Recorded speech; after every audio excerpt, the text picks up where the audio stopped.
Boa tarde, minhas irmãs. Estamos aqui mais uma vez para louvar e adorar a Deus. Realizamos hoje pela manhã às 10 horas um culto online em tempo real para louvar a Deus. E aqui estamos mais uma vez reunidos.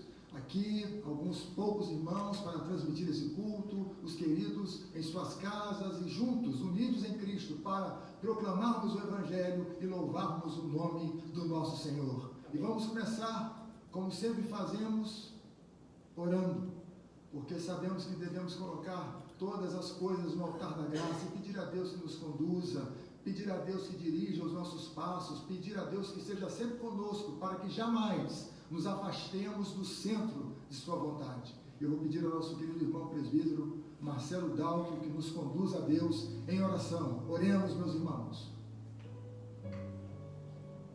Amém, meus irmãos. Vamos orar. Senhor, nós invocamos o Teu nome e Te glorificamos. Edificada e fortalecida, a Tua palavra exposta segundo Tua vontade. Que o Teu Espírito ilumine os nossos corações e as nossas mentes, para que a gente compreenda a Tua palavra e seja edificado nela e caminhe com esperança, com força, certos que Tu és aquele Deus que está conosco. Te pedimos a Tua bênção sobre os irmãos que estão em casa, sobre os seus familiares, sobre os nossos irmãos que estão enfermos. Ó Deus, em nome de Jesus, abençoa cada irmão. Abençoa essa igreja querida, a igreja presbiteriana Alvorada, em seus lares. E que a Tua boa mão esteja sobre todos nós.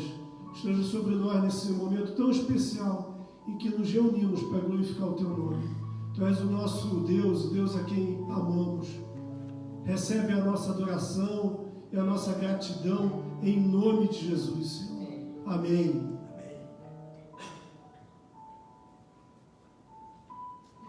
Amém.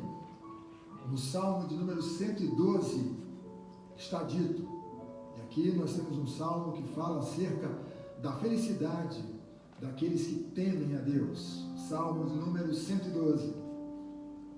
Aleluia! Bem-aventurado é aquele que teme o Senhor e tem grande prazer nos seus mandamentos. A sua descendência será poderosa na terra, a geração dos justos será abençoada. Na sua casa a prosperidade e riqueza, e a sua justiça permanece para sempre. Aos justos nasce luz nas trevas. Ele é bondoso, compassivo e justo. Feliz aquele que se compadece e empresta. Ele defenderá a sua causa em juízo. Não será jamais abalado, será tido em memória eterna. Não se atemoriza de más notícias. O seu coração é firme, confiante no Senhor. O seu coração bem não teme, até que veja a derrota dos seus inimigos. Distribui, dá aos pobres, a sua justiça permanece para sempre, e o seu poder se exaltará em glória. O ímpio vê isso e fica com raiva, range os dentes e se consome. O desejo dos ímpios perecerá. Bem-aventurado é aquele que teme o Senhor e tem grande prazer nos seus mandamentos. Nós temos prazer nos mandamentos de Deus, e é uma alegria e um privilégio estarmos aqui e em unidade, ainda que fisicamente distantes uns dos outros, para louvar e glorificar o nome do Senhor. E é isso que faremos agora. Nós vamos louvá-lo, vamos adorá-lo, e vamos fazer isso com entusiasmo, com alegria, porque sabemos que somente Deus é digno de ser louvado, somente Deus é digno de ser adorado. Vamos louvá-lo, vamos adorá-lo de todo o coração, meus irmãos. Amém.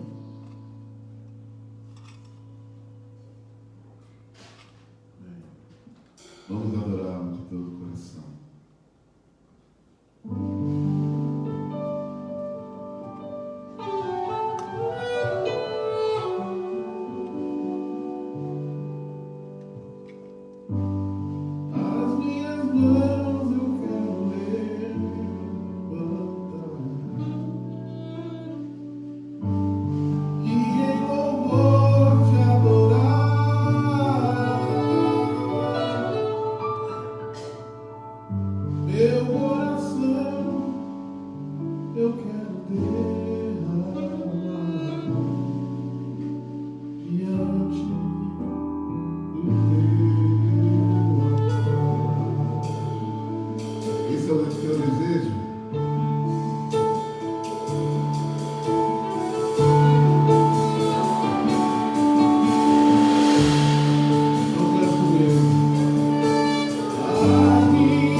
Precisamos ser cheios da presença do Senhor para suportar esse período, para sermos alicerces daqueles que precisam.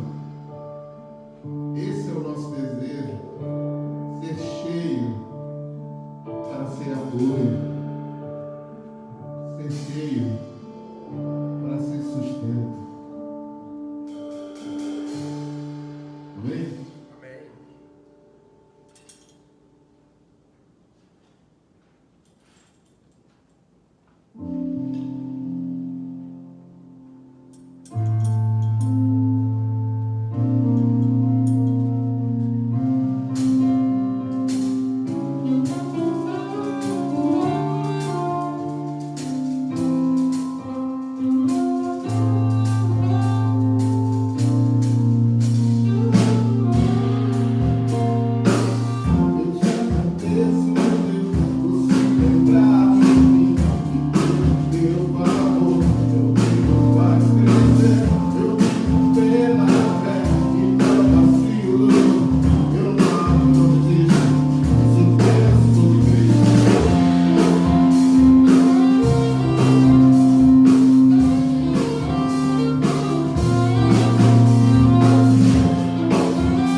Somente Deus é digno de ser louvado e adorado. Amém. Hoje, pela manhã, refletimos sobre a poderosa verdade bíblica. Se alguém está em Cristo, é nova criatura. E constatamos que existem determinadas marcas que identificam essa nova vida em Cristo. Nós conversamos sobre três dessas marcas. A perseverança. E vimos que a preservação divina não exclui, não substitui a perseverança humana. Deus preserva o seu povo, no entanto, ele almeja encontrar no coração do seu povo o desejo de permanecer firme na fé. Tal desejo provém do próprio Deus, porque a Bíblia diz que é Deus quem opera em nós tanto o querer quanto o efetuar. A perseverança, portanto, é uma característica daquele que foi alcançado pelo poder do Evangelho. Uma segunda característica, a obtenção de novas perspectivas por meio do contato com o Senhor Jesus. Perspectivas estas que nos permitem discernir todas as coisas espiritualmente.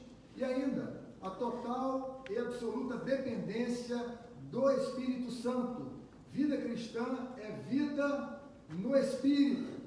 E de todos esses itens, nós extraímos verdades confortadoras e encorajadoras. E o tema desta tarde e noite é fascinante também. Andando por fé e não pelo que vemos. Então vamos abrir a nossa Bíblia na segunda epístola de Paulo aos Coríntios, capítulo 4, do versículo 16 ao versículo 18. Segunda epístola de Paulo aos Coríntios, capítulo 4, do versículo 16 ao versículo 18. Onde encontramos: por isso não desanimamos, pelo contrário, mesmo que o nosso ser exterior se desgaste, o nosso ser interior se renova dia a dia, porque a nossa leve, momentânea tribulação produz para nós um eterno peso de glória acima de toda comparação, na medida em que não olhamos para as coisas que se veem, mas para as que se não veem, porque as coisas que se veem são temporais, mas as que não se veem são eternas. Vamos orar? Vamos reclinar a nossa fronte? Vamos falar com o Senhor? Senhor Deus, Pai amado, Pai querido, sabemos que a Bíblia, sem a iluminação do Teu Espírito, é um livro fechado. Portanto, que o Senhor, neste momento, abra tanto os nossos olhos quanto o nosso coração, a fim de que eu e meus irmãos ouçamos e compreendamos a Tua palavra. Pai, queremos mais de Ti. Fale conosco nesta tarde e noite, para que sejamos fortalecidos, restaurados, confortados, firmados na Tua palavra. Ó Deus, nós estamos aqui na total dependência do Teu Espírito. Fale conosco, em nome de Jesus, e para a Tua glória é que nós oramos. Amém e amém. Verso 16. Notem que o apóstolo Paulo começa usando a expressão por isso. Por isso, aponta para a conclusão de um raciocínio. Por isso, não desanimamos. Vejam que é uma declaração poderosa. Por isso, não desanimamos. Por isso, o quê? Por que não desanimamos? Por que não desanimamos quando há pandemias, quando não há pandemias, quando há crise política, quando não há crise política, quando os campos florescem, quando não florescem? Por que não desanimamos? Sobre o que Paulo havia falado na sessão anterior. Vejam aí, 2 Coríntios capítulo 4, do versículo 11 ao versículo número 15, Paulo, nesta sessão, fala acerca da imbatível esperança que temos na vitória sobre a morte e sobre o sofrimento. Ele diz: nós temos esperança. Porque temos esperança, não desanimamos. E a esperança cristã é uma confiança inabalável nas promessas de Deus. Ele também destaca a influência decisiva da graça do Senhor em nossa vida. Então ele fala acerca da esperança e acerca da graça. A graça de Deus, que é para a salvação, para a preservação da alma e para os eventos do dia a dia. Eu já lhes disse mais de uma vez que Deus não nos livra de todos os naufrágios, contudo, concede-nos graça para que não nos afoguemos. É sobre essa graça que Paulo está falando. Nos momentos mais difíceis da vida do apóstolo Paulo, ele pôde contar com a graça provida do trono do Senhor. Essa graça que também nos sustenta, que também faz com que eu e você enfrentemos as lutas cotidianas. Essa graça que nos faz olhar para frente e prosseguir, contando com a assistência do Espírito Santo. Esta graça que nos basta. Independentemente das circunstâncias da vida, nós somos sustentados pela graça de Deus. Paulo fala sobre esses dois temas, a esperança e a graça. Ele compreende a grandeza dessas verdades e por causa disso não desanima. Ele está dizendo: olha, eu sou movido pela esperança, sustentado pela graça. É assim que eu avanço, lidando com os meus adversários, superando as barreiras, plantando novas igrejas. É assim que eu avanço, contando com a esperança que aquece o meu coração e com a graça do Senhor que firma os meus passos. E a partir daí, o apóstolo discorre sobre 3 conceitos que nos motivam e alimentam o nosso ânimo. 3. Todos absolutamente gloriosos. O primeiro, a renovação do homem interior. Verso 16. Por isso, não desanimamos.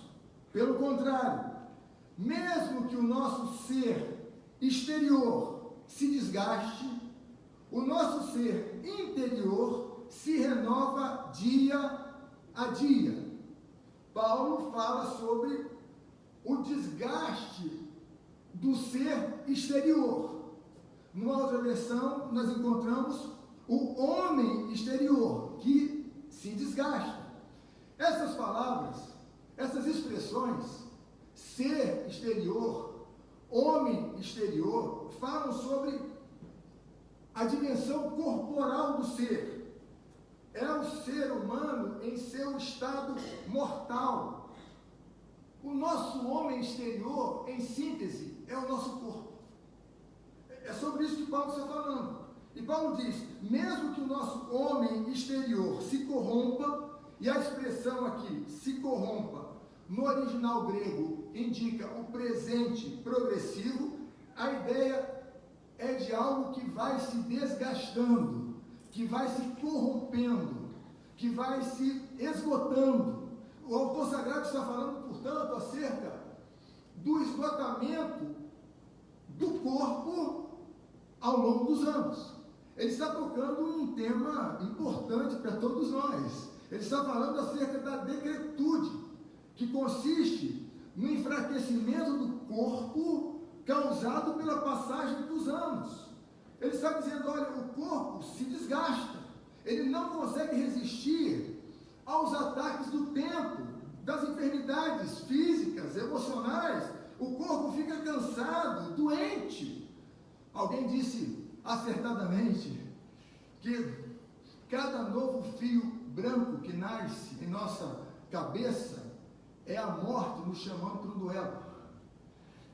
Spurgeon, pastor inglês do século XIX, considerado o príncipe dos pregadores, disse em um de seus sermões o seguinte: passo por depressões tão assustadoras que peço a Deus que vocês jamais experimentem tais extremos de infelicidade. Spurgeon, um homem cheio do Espírito Santo, um pregador do Evangelho, príncipe dos pregadores. Então notem que o desalento e o desânimo não fazem acepção de pessoas, atingem a todos.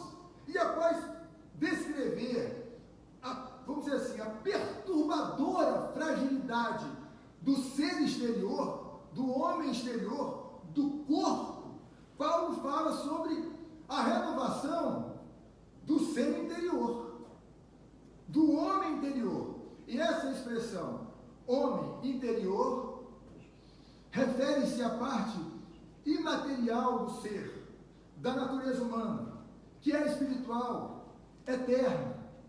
E a expressão se renova também indica um processo contínuo de renovação. É alguma coisa que vai sendo renovada.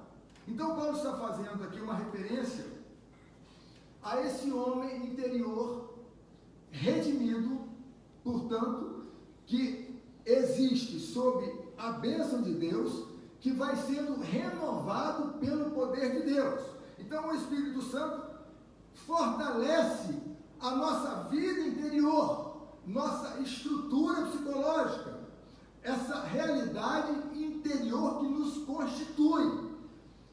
E na oração de Paulo pelos Efésios, fica mais evidente a natureza dessa renovação. Efésios capítulo 3, do verso 14 ao verso 19. Então notem, Paulo ao falar sobre o homem exterior, está falando sobre o nosso corpo, e ele afirma, o nosso corpo se desgasta. Ao falar sobre o homem interior, ele está falando sobre essa dimensão espiritual, constitutiva do ser, renovada permanentemente pela ação do Espírito. Isso fica mais claro em Efésios 3, do verso 14 ao verso 19. Quando o apóstolo diz, por essa razão, eu me ponho de joelhos diante do Pai, de quem toda a família nos céus e na terra recebe o nome. Peço a Deus que, segundo a riqueza da sua glória, conceda a vocês que sejam fortalecidos com poder, mediante o seu Espírito, no íntimo de cada um, e assim, pela fé, que Cristo habite no coração de vocês, estando vocês enraizados e alicerçados em amor, a fim de poderes compreender com todos os santos qual é a largura e o comprimento e a altura e a profundidade, e conhecer o amor de Cristo, que excede todo entendimento, para que sejais tomados de toda a plenitude de Deus. Então notem que Paulo ora pedindo ao Senhor para que o poder do alto fortaleça a vida interior da igreja que se reunia em Éfeso. Quer dizer, é uma oração pedindo poder ao Senhor para o fortalecimento dessa realidade interior que nos constitui. Essa realidade, eu diria, abarca a mente, o coração e o espírito humano. Segundo William Hendrickson, notável comentarista bíblico, essa oração de Paulo é no sentido de que vivamos sob a influência do Espírito Santo, para que assim sejamos capazes de celebrar a vida que Deus nos concede em Cristo Jesus. Em resumo, essa minha porção material, chamada homem exterior, ser exterior, vai se desgastando. Essa é uma verdade inexorável. Quer dizer, nós estamos nesse processo, estamos nos desgastando. Essa realidade vai perdendo a sua força, a sua agilidade. Bem, na prática, cabelos brancos começam a surgir em nossa cabeça. É claro que, na experiência de alguns, os cabelos vão desaparecendo da cabeça. As rugas começam a marcar o nosso rosto. O corpo vai se tornando flácido, menos ágil, menos potente.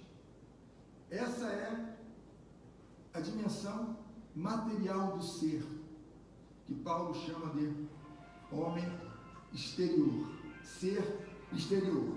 No entanto, enquanto isto ocorre nesta dimensão material, como está dito aqui no texto, isso aqui é glorioso, meus irmãos.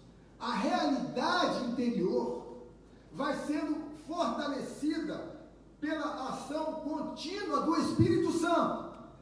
E assim, o nosso desejo de fazer a vontade de Deus, de viver para a glória de Deus, de ser um canal das bênçãos de Deus, não cessa, nem diminui com o tempo.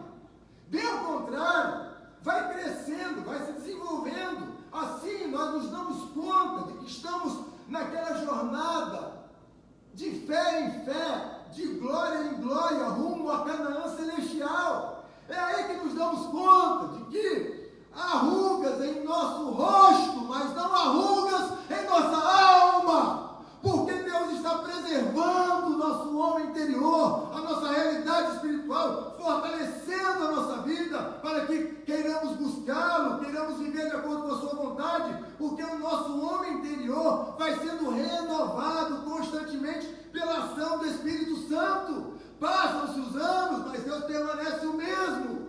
Passam-se os anos, mas Deus continua em sua infinita misericórdia, preservando a nossa alma e fortalecendo a nossa vida espiritual. E todo o povo de Deus diga amém. Amém. Aleluia! Por isso, podemos dizer a semelhança do apóstolo: temos, porém, este tesouro em vasos de barro, para que se veja que a excelência do poder provém de Deus, não de nós. Em tudo somos atribulados, porém não angustiados, perplexos, porém não desanimados, perseguidos, porém não desamparados, abatidos, porém não destruídos. Por quê? Porque Deus está preservando a nossa alma.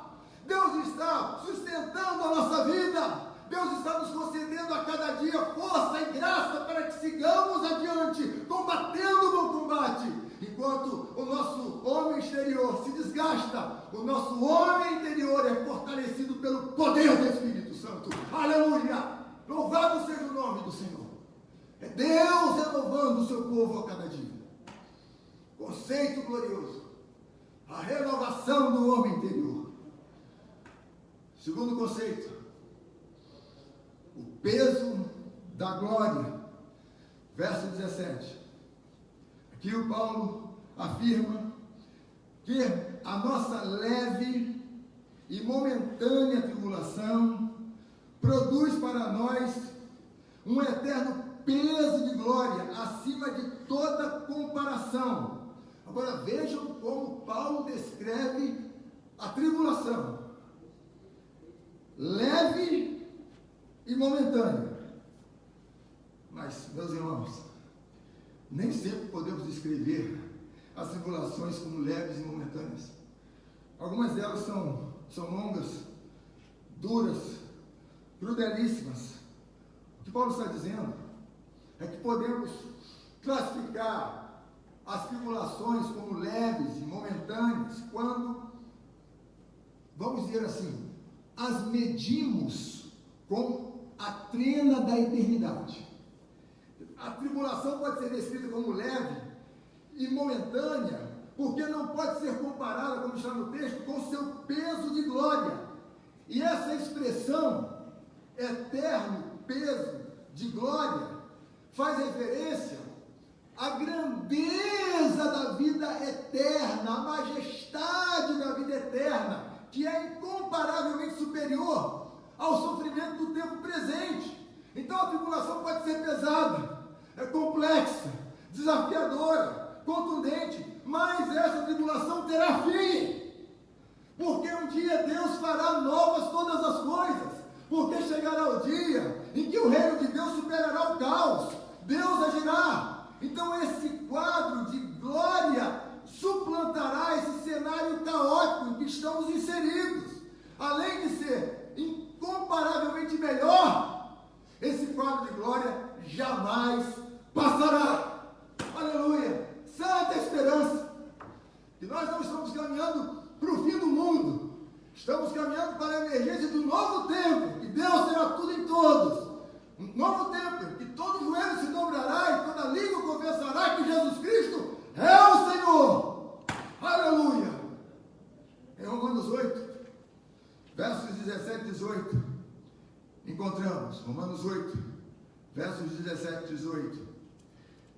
E se somos filhos, somos também herdeiros, herdeiros de Deus, co-herdeiros com Cristo, se com Ele sofremos, para que também com Ele sejamos glorificados.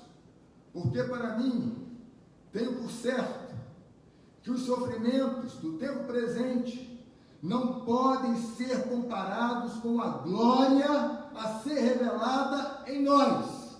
Paulo diz, porque para mim tenho por certo. Em outros termos, estou absolutamente convicto de que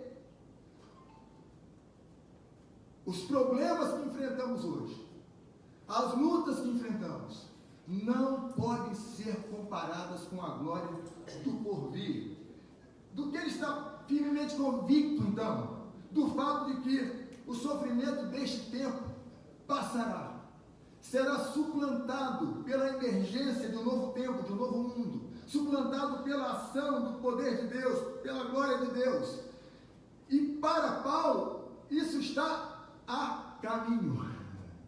Está a caminho. E nada poderá deter a ação de Deus, a ação do Senhor, a emergência desse novo mundo. Quer dizer, dessa glória que será revelada, conhecida, descortinada. Então, chegará o dia, meus irmãos, em que nós conheceremos como somos conhecidos. Chegará o dia em que estaremos para sempre com o Senhor, o dia em que o veremos face a face, e nem todos os poderes combinados do inferno poderão impedir a emergência desse novo tempo marcado pela glória de Deus, pelo poder de Deus, e todo o povo do Senhor diga amém. Então os problemas têm que ser compreendidos na perspectiva da eternidade. Quando olhamos dessa forma para as lutas e para as tribulações, percebemos que tudo é passageiro. Você está na luta, um dia essa luta cessará, passará. Então, a sugestão do apóstolo é a seguinte: viva o dia a dia, combata o bom combate, não se aliene, mas não tire os seus olhos da eternidade. Não se aliene, mas não tire os seus olhos da eternidade, porque você possui dupla cidadania.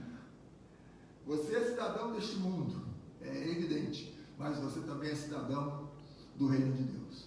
E um cidadão do reino de Deus atua na cena contemporânea sob o poder do Espírito Santo para promover o avanço do reino, sempre erguido na ponta dos pés, contemplando pela fé uma cidade que não foi feita por mãos humanas. É sobre isso que Paulo está dizendo. Ele está falando sobre essa esperança que nos move, sobre essa graça que nos sustenta. Coisa extraordinária.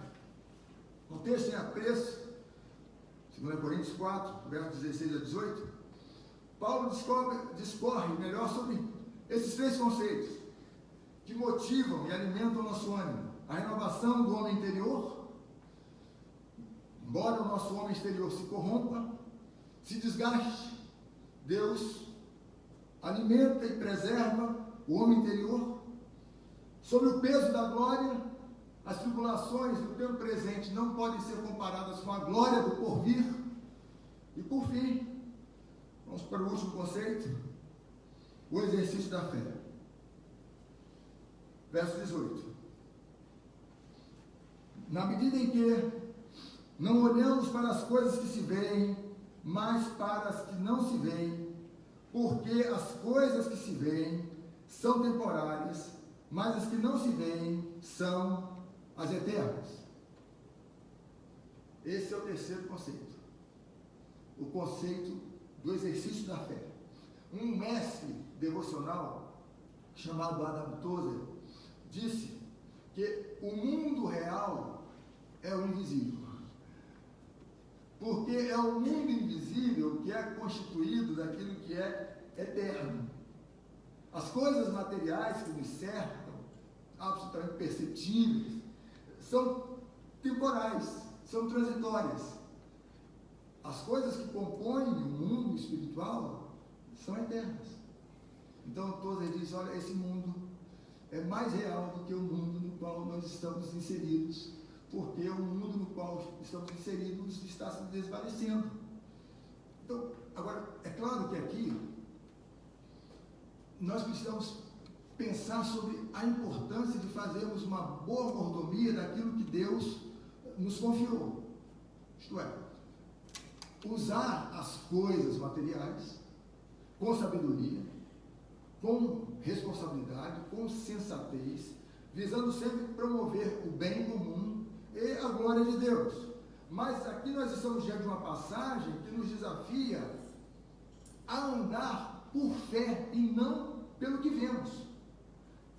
E o contato com essas coisas invisíveis, com essas coisas eternas, conforme diz o texto, que se não veem, se dá por meio da fé.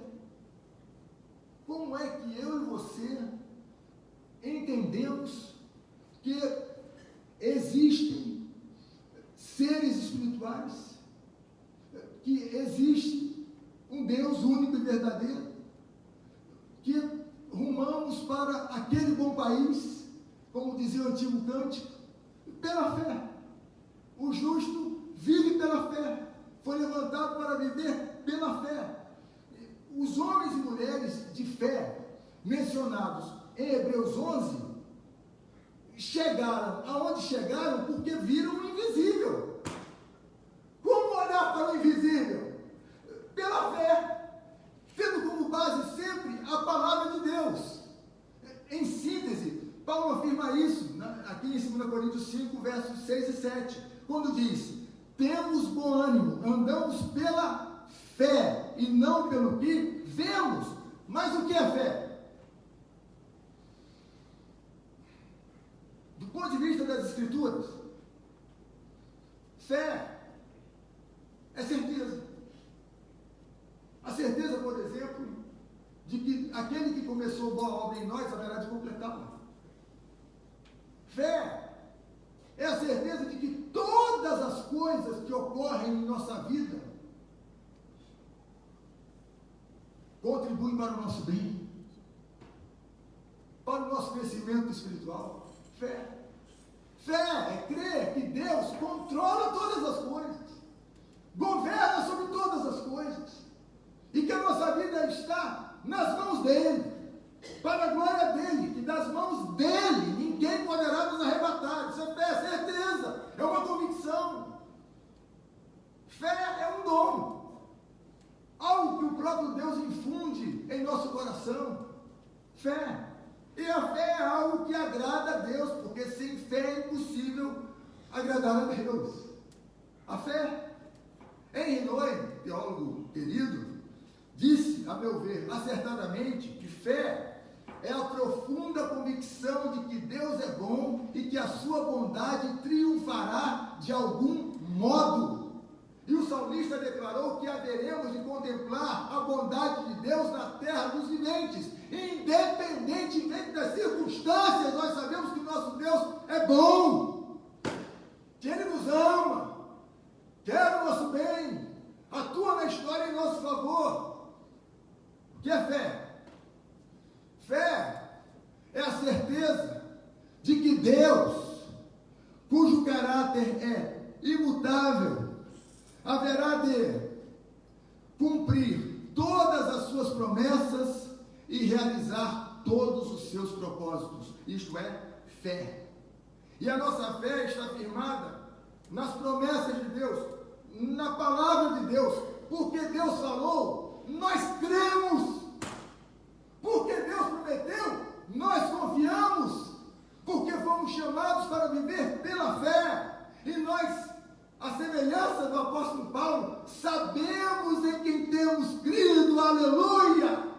E sabemos que o nosso Deus é fiel para guardar o nosso depósito, o nosso tesouro, guardar a nossa vida, a nossa alma e fortalecer o nosso homem interior até o dia final.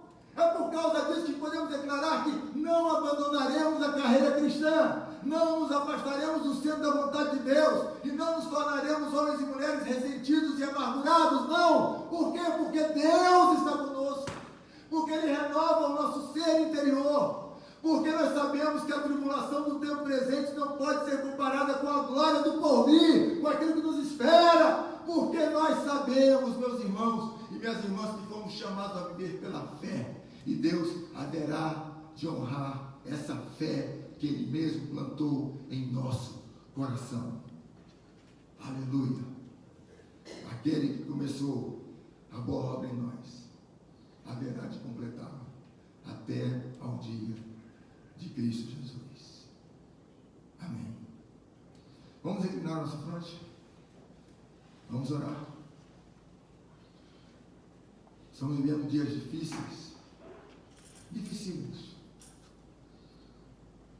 Vamos orar pela nossa querida irmã Patrícia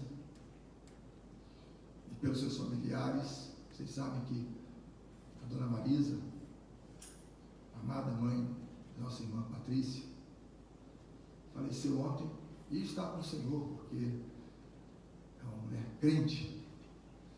Também uma amiga nossa chamada Selma perdeu o irmão. E agora, no início da tarde, soubemos que uma irmã querida, a Adriana, também perdeu a sua mãe. A Adriana, esposa do Ludmar. Então nós vamos orar. Os tempos são dificílimos, mas Deus seguirá fortalecendo o nosso homem interior, para que não desfaleçamos, meus irmãos. E nós vamos seguir declarando que as tribulações do tempo presente não podem ser comparadas com a glória do porvir, aleluia. E seguiremos adiante, enfrentando as lutas, as perdas, as dificuldades, pela fé, confiantes sempre nas imbatíveis promessas do Senhor. Porque Deus falou, nós cremos. Porque Deus prometeu, nós confiamos. Senhor Deus, Pai amado, os dias são maus. O Senhor sabe. Ó Deus, há momentos em que nós nos sentimos cansados, exauridos. Mas nós lemos e nós cremos. Lemos e cremos que o Senhor realmente fortalece a nossa vida espiritual, aquece o nosso coração, adestra as nossas mãos para as batalhas diárias, guia os nossos passos, ilumina a nossa mente e sempre nos concede graça e força para a caminhada. Obrigado, Senhor. Ó Pai, que o Senhor conforte e console os corações de tantas pessoas amadas. Coração de nossa irmã Patrícia e sua família, coração de Selma e de sua família, de Adriana e de sua família, e que o Senhor também conforte aqueles corações que o Senhor sabe que estão carecendo de conforto e de consolo. E que nós, Senhor, sigamos adiante assim, firmes na fé, conscientes do fato de que o Senhor continua conduzindo todas as coisas, em nome de Jesus. Amém. E amém. Neste momento, cantaremos o belo cântico e teremos a oportunidade de entregar a Deus os dízimos e as ofertas. Então nós colocaremos a conta de nossa igreja nessa sequência de comentários, desses comentários que estão associados à transmissão deste culto online em tempo real. Já colocamos também hoje pela manhã a conta de nossa igreja no zap de nossa comunidade. Então, se você quiser, puder contribuir, contribua. A igreja não está parada, a igreja está atuando, é claro, mais focada no campo social, na área social, visando diminuir um pouco, contando com a graça de Deus, a dor daqueles que estão sofrendo mais duramente em razão dessa pandemia / quarentena. Então, sigamos proclamando o Evangelho, sigamos contribuindo para que o mundo se transforme num lugar mais generoso, mais solidário, mais esperançoso, em nome de Jesus. Então, enquanto cantamos um belo cântico, vamos entregar a Deus os dízimos e as ofertas.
Senhor Deus, obrigado pela tua palavra, que é viva, poderosa, eficaz. A tua palavra, Senhor, que nutre o nosso coração de paz e de esperança. Mais uma vez, queremos colocar diante de ti essas pessoas amadas que foram citadas, que perderam entes queridos. Que todas elas, ó Deus, todas essas pessoas queridas sejam confortadas e consoladas por ti. Que o Senhor abençoe o nosso país. Que o Senhor conceda graça à nossa nação, Senhor. Que o Senhor conduza, Pai, o nosso povo. Que o Senhor tenha misericórdia de nós. Que o Senhor abençoe também os demais países que estão enfrentando essa pandemia. Ó Deus, nós carecemos de Ti, da Tua graça e do Teu poder para superarmos essas fases difíceis. E nós sabemos, Senhor, que somos dependentes de Ti, do Teu poder. Seja conosco, Pai. Estenda as Tuas mãos sobre o Brasil. Estenda as Tuas mãos sobre as demais nações que precisam do Teu cuidado, da Tua bênção, para que também vençam esse vírus, Senhor. E agora, meus irmãos e minhas irmãs, que a graça do nosso Senhor e Salvador Jesus Cristo, o amor de Deus o Pai, e as ternas e infinitas consolações do Espírito Santo estejam sobre todos nós e sobre todo o povo de Deus, desde agora e para sempre. Amém e amém.